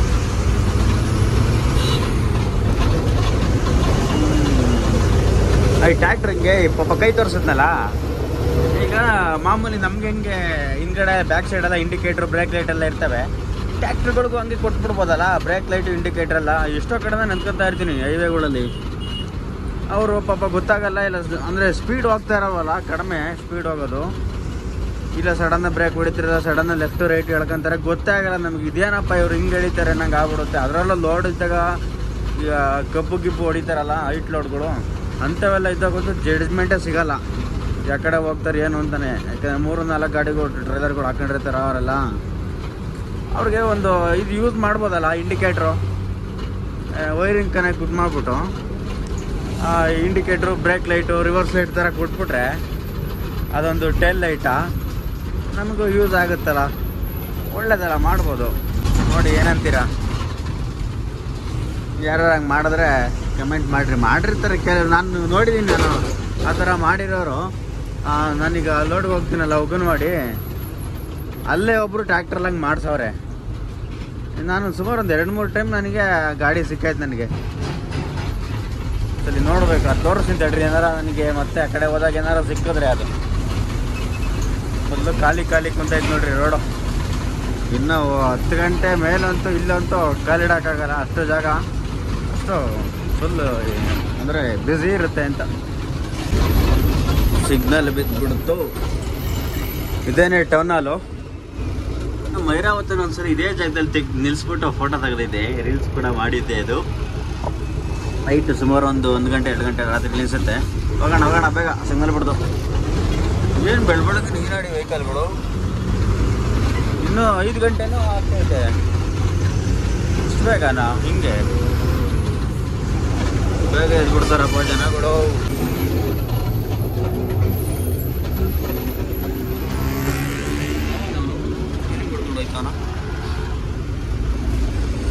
ಇದೆಲ್ಲ ಸಾಂಕಿ ರೋಡು. ಲೆಫ್ಟ್ ಸೈಡಲ್ಲಿ ಇರೋದು ಗಲ್ಫ್ ಆಡ್ತಾರಲ್ಲ, ಗಲ್ಫ್ದು ಕೋರ್ಟು ಏನು ಇದಿರಬೇಕು, ಗ್ರೌಂಡು ಏನಂತಾರೋ ಗೊತ್ತಿಲ್ಲ. ಗಲ್ಫ್ ಕೋರ್ಟ್ ಅಂತಾರೋ ಗಲ್ಫ್ ಗ್ರೌಂಡ್ ಅಂತಾರೋ ಏನೋ, ನಮ್ಗೆ ಅದ್ರ ಬಗ್ಗೆ ಎಲ್ಲ ಅಷ್ಟು ಗೊತ್ತಿಲ್ಲ. ಇಲ್ಲೇ ಒಟ್ಟೆ ಅದೆಲ್ಲ ಇಲ್ಲ ಆಡ್ತಾರೆ. ರೇಸ್ ಕೋರ್ಸು ಸೀದಾ ಒಂದೇ ರೋಡಿಗೆ. ನನಗಂತೂ ಹೆಂಗಾಗ್ಬಿಟ್ಟೈತೆ ಅಂದರೆ ನ್ಯೂಸ್ ನೋಡಿ ಒಂಥರ ತಲೆ ಕೆಟ್ಟ ಹೋಗ್ಬಿಟ್ಟೈತೆ. ಏನು ನ್ಯೂಸ್ ಚಾನಲ್ ಅವ್ರೆ ಅಪ್ಪ, ಏನು ಸ್ವಲ್ಪ ಹೇಳ್ಬೇಕಪ್ಪ, ಏನು 24/7 ಅದನ್ನೇ ಯಪ್ಪ ಹೇಳ್ತಾವ್ರೆ. ಅಯ್ಯೋ ಶಿವನೇ ಹೋಗತ್ತೆ, ತಲೆ ಕೆಟ್ಟು ಗೊಬ್ಬರ ಆಗ್ತಾಯಿದೆ ಹಂಗೆ ಹೇಳ್ತಾವ್ರಿ. ಏನು ಯಾರೂ ಪರ್ಫೆಕ್ಟ್ ಇರಲ್ಲ, ಎಲ್ಲರೂ ನನ್ನ ಮಕ್ಕಳು ಕಚಡ ನನ್ನ ಮಕ್ಕಳೇ, ಎಲ್ಲರೂ ಲೋಪರ್ಗಳೇ. ಎಲ್ಲರೂ ಒಬ್ಬರು ತೋರಿಸ್ಕೊಂಡ್ ಮಾಡ್ತಾರೆ, ಕೆಲವರು ತೋರಿಸ್ಕೊಳಲ್ಲ ಅಷ್ಟೇ. ಏನಂದರೆ ತೋರಿಸ್ಕೊಂಡಂಗೆ ಮಾಡಿದವರು ಗೊತ್ತಿರಲ್ಲ ಅವನು ಒಳ್ಳೆಯವನಾಗಿರ್ತಾನೆ, ಮಿಸ್ಸಾಗಿ ಸಿಗಾಕೊಂಡವರು ಕೆಟ್ಟನಾಗ್ಬಿಡ್ತಾನೆ ಅಷ್ಟೇ. ಹಂಗಾರೆ ಏನು ಪ್ರಪಂಚದಲ್ಲಿ ಯಾರು ಕೊಲೆನೇ ಮಾಡಿಲ್ವಾ? ಬೆಂಗಳೂರು ಅರಮನೆ ಇಲ್ಲೇ ಇರೋದು ಕಾಣ್ತಾ ಇದೆ. ಬೆಳಗ್ಗೆ ಅಲ್ವಾ ಅಷ್ಟು ಕ್ಲಾರಿಟಿಯಾಗಿ ಕಾಣ್ತಾ ಇಲ್ಲ. ಚೆನ್ನಾಗದೆ ಒಳಗಡೆ ಹೋದರೆ. ಅರಮನೆ ಎಲ್ಲ ಸೀರಿಯಲ್ಲು ಶೂಟಿಂಗು ಎಲ್ಲ ಒಳಗಡೆ ಮಾಡ್ತಾರೆ. ಬೆಳಗ್ಗೆ ಆಗೇ ಬಿಡ್ತಾರೆ ನೋಡ್ರಿ. ಆಲ್ರೆಡಿ ನಾನು ಸಿಟಿ ದಾಟವತ್ತು, ಇನ್ನೂ ಸಿಟಿ ದಾಟಿಲ್ಲ, ಇನ್ನೂ ಹೆಬ್ಬಾಳಕ್ಕೂ ಹೋಗಿಲ್ಲ ನಾನು. ಹೆಬ್ಬಾಳ ದಾಟ್ಬಿಟ್ಟೆ ಇವಾಗ. ಹೆಬ್ಬಾಳ ದಾಟಿದ್ದೇ ಗೊತ್ತಾಗಲಿಲ್ಲ, ಟ್ರಾಫಿಕ್ ಏನಿಲ್ವಲ್ಲ. ಜಾಗ ಕೊಡ್ರೋ.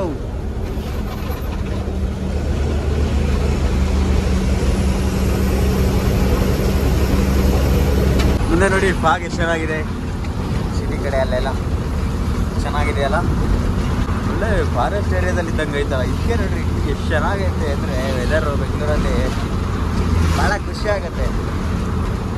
ಒಂಥರ ಫೀಲು ಮಾಡಿದವ್ರಿಗೇನೆ ಗೊತ್ತು, ಅದು ಇಲ್ಲಿ ಉಳ್ಕೊಂಡು ಫೀಲ್ ಮಾಡಿದವ್ರಿಗೇನೆ ಗೊತ್ತು. ಏರ್ಪೋರ್ಟ್ ರೋಡು ಬಿಟ್ಟ ಮೇಲೆ ಸಾದಹಳ್ಳಿ ರೋಡಲ್ಲಿ ಹೋಗ್ತಾ ಇದ್ದೀನಿ. ಸಾದಹಳ್ಳಿ ಇಲ್ಲಿಂದ ಒಂದು 6 ಕಿಲೋಮೀಟರ್ನ ಐತೆ. ಈಗ ಒಂದು ಟೀ ಕುಡ್ಕೊಬಿಡೋಣ. ಅಲ್ಲೆಲ್ಲೋ ಟೀ ಅಂಗಡಿ ಇದ್ದರೂ ಕೂಡ ನನಗೆ ನಿಲ್ಸೋಕ್ಕೆ ಬಂದ್ಬಿಟ್ಟೆ. ಇನ್ನೇನತ್ತೆ ಮತ್ತೆ ಸುಮ್ಮನೆ ಟ್ರಾಫಿಕ್ ಒಳಗೆ ಅಂತ. ಇಲ್ಲೇ ಒಂದು ಟೀ ಅಂಗಡಿ ಇರಂಗದೆ. ಓಪನ್ ಐತಾ ಇಲ್ವೋ ಗೊತ್ತಿಲ್ವೇ, ಓಪನ್ನೇ ಮಾಡಿಲ್ವಲ್ಲ ಗುರುವರು. ಇಲ್ಲ ಹಾಕೋಣ ಅಂದರೆ ಸರಿ ಮುಂದ್ಕೋಗನ್ನೇ ಮಾಡೋಕ್ಕಾಗಲ್ಲ. ಫೈನಲ್ ಆಗಿ ಸ್ನೇಹಿತರೆ ಫ್ಯಾಕ್ಟ್ರಿ ಹತ್ರ ಬಂದು ಗಾಡಿನ ಸೈಡ್ಗೆ ಹಾಕಿದ್ದೀನಿ. ಕಲ್ಲು ಇನ್ನೂ ರೆಡಿ ಆಗಬೇಕು, ಕಟ್ಟಿಂಗ್ ಆಗಬೇಕು. ಮೋಸ್ಟ್ಲಿ ಲೋಡ್ ಆಗೋ ಹೊತ್ತಿಗೆ ಸಂಜೆ ಅಥವಾ ನೈಟ್ ಆಗ್ಬೋದು. ಏನು ಮಾಡೋಕ್ಕಾಗಲ್ಲ, ನಾನು ರೆಸ್ಟ್ ತಗೋತೀನಿ ಆರಾಮಾಗಿ. ಸ್ನಾನ ಗಿನ ಮಾಡ್ಕೊಂಡು ಗಾಡಿ ಎಲ್ಲ ಕ್ಲೀನ್ ಮಾಡ್ಕೊಂಬಿಟ್ಟು ರೆಸ್ಟ್ ತಗೊಳ್ಳೋಣ ಆರಾಮಾಗಿ. ಆಮೇಲಿಂದ ಹೋಗಿ ತಿಂಡಿ ಮಾಡ್ಕೊಂಬಂದ್ರಾಗುತ್ತೆ. ಸದ್ಯಕ್ಕೆ ವೀಡಿಯೋನ ಮುಗಿಸ್ತಾ ಇದ್ದೀನಿ ಸ್ನೇಹಿತರೆ. ಎಲ್ಲರಿಗೂ ಟೇಕ್ ಕೇರ್ ಆ್ಯಂಡ್ ಬಾಯ್. ಹೀಗೆ ಸಪೋರ್ಟ್ ಮಾಡ್ತಾಯಿರಿ.